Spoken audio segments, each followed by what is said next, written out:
So, with the confirmation that the next work of animation for JoJo's Bizarre Adventure is going to be a Thus Spoke Rohan Kishibe OVA of Episode 2 Mutsu-kabe Hill, I thought it would be good to go back through the one-shot and examine it before the OVA even comes out, to see if David Productions is faithful to the original while also possibly giving their animation a reason to exist.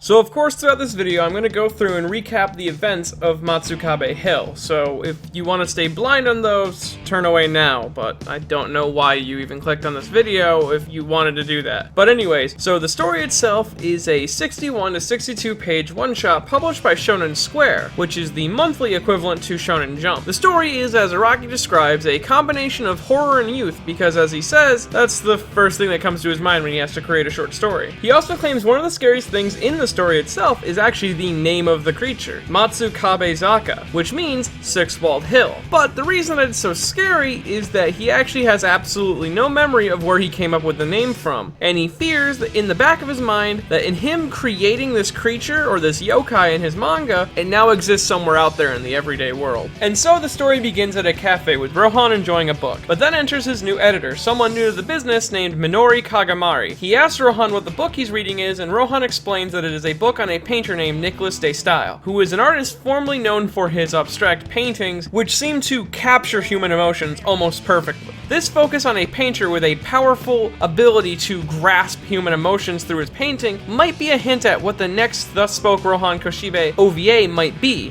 which is Rohan at the Louvre. And then after explaining what his book is about, he also explains that the book is actually the only thing he actually owns now, after he had to sell his house, his Sailor Moon figures, all of his Led Zeppelin paper sleeves, and all of his Rurouni Kenshin manga collection, thus showing us that Araki and Rohan have very similar tastes. Now, the reason Rohan sold all these things is so that he could buy up land around 6 different mountains for research, and also to prevent a road construction plan heading up to one of those mountains. Now, given that Thus Spoke Rohan Kishibe is actually written in a very weird way where events can happen at actually any time, it doesn't matter when the manga was written, it's possible that the land that Rohan has actually bought up is actually the surrounding land near the Millionaire's Village to prevent the roads from being constructed towards that land itself. While it's also a perfect excuse for Rohan to claim land for him to explore and find many different phenomenons for his manga research, it's also possible that he was buying up the land to prevent the roads being built to the Millionaire's Village to prevent people from endangering themselves. Though, the likelihood of this is actually not that great, given that this is only episode 2 of Thus Spoke Rohan Kishibe and actually is the second one written, and Millionaire's Village is episode 5 and is like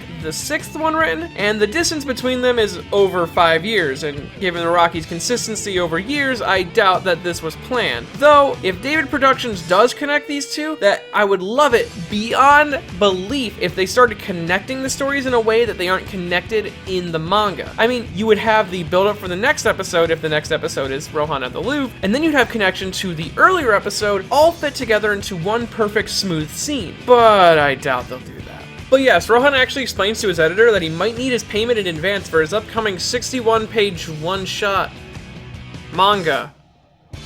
And Araki goes meta again. And he still thinks we believe that lie that Rohan isn't his self-insert or something. Come on, Araki. Just fucking admit it. Be a man. Come on. But yes, Rohan explains that he needs his money in advance because he already has a story he needs to write, he just needs a place to write it at, so he needs the money. Because the only studio he has right now is Koichi's house. And this story is actually something that he found on his newly acquired land, and that is the existence of the yokai Mutsu-kabe Zaka. He actually only learned about the existence of this yokai through his encounters with the married woman named Naoko Yasato, who had a very strange look about her, which really caught the interest of Rohan, so he used his Heaven's Door ability to read out her life. And yes, this means that Rohan deadass fucking straight face explains to all of his editorial staff that he has a magical superpower that can turn people into books, and that's why he's such a great mangaka.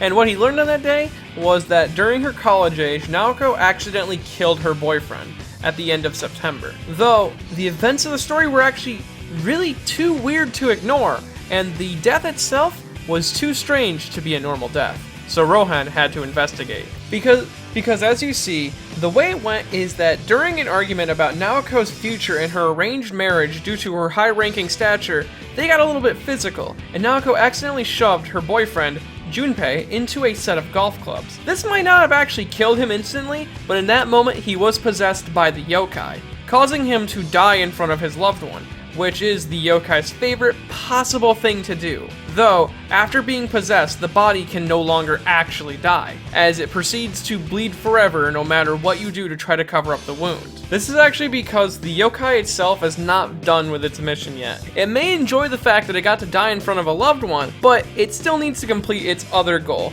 and that requires playing off of another human's grief and sadness. This is because Naoko was stricken with such grief that she built Junpei his own personal coffin in her attic, and goes up there every single day to sprinkle water on his body, because it rejuvenates his body, as that's just how the yokai works. And she cleans his blood bucket. And over time, she actually learned to fall in love with the corpse, and it is implied that she had sex with the corpse, and it produced 2 kids, which I have to say must have been very confusing for her husband, Shuichi, that their 2 kids look nothing like him, but whatever.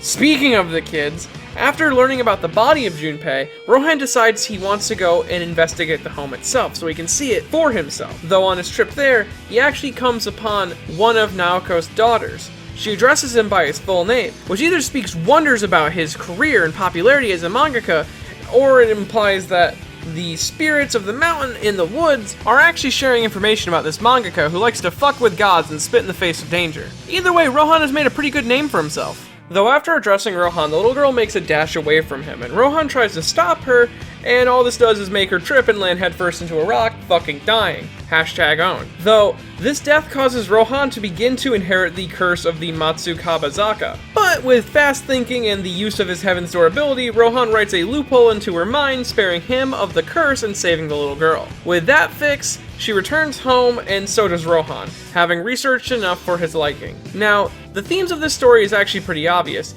and it truly matches up with the themes of horror and youth. And that is one of the biggest fears of youth: commitment. Commitment is shown to be a very scary thing in many different ways throughout the story, as Rohan has to commit to buying land, which causes him to go bankrupt. Even in such small characters like Minaru, who has a brand new career, but this commitment to this career has him talking to people he thinks is crazy, and also appearing unprofessional among them. And of course, the big neon sign that the story is actually about the fear of commitment, you have the character of Naoko. You of course have her arranged marriage, which is one of the heaviest commitments you can lay onto a young person, especially during their college years.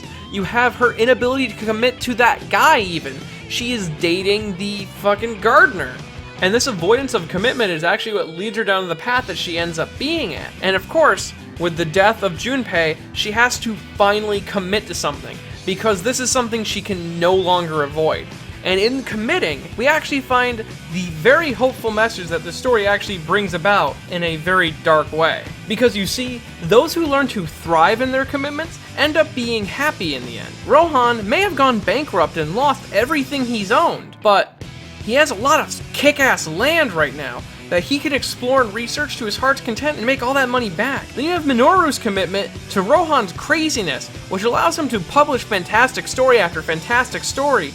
He's made the best decision of his life, and he's just a first-timer. And then Naoko's commitment to her career and her husband allows her to grow up happy with 2 beautiful children that resemble the man she actually loves. All of life comes with hardships, and you may never want to address those hardships, but they're what makes our lives worth living. And that is indeed the overall message of Thus Spoke Rohan Kishibe, Episode 2, Mutsu-kabe Hill.